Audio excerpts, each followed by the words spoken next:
Next day मॉर्निंगला आम्ही पारुशेच अलिबाग बीचला आलो होतो, जो फर्स्ट डेला अंधार झाल्यामुळे पाहता आला नव्हता. ही पोरगी राव बघा ना, बीचला येऊन थोडं पण पाण्यात यायचं नाही म्हणते. म्हटलं जा मग, मी एकटाच जाणार.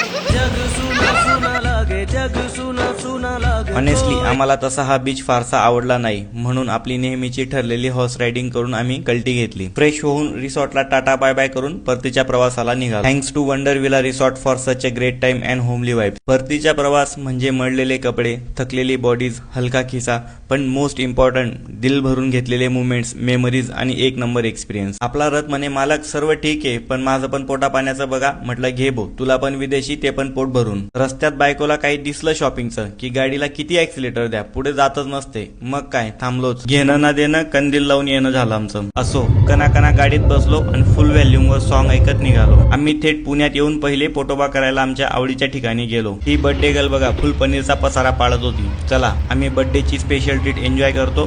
तोवर तुम्ही फॉलो आणि लाईक करून घ्या.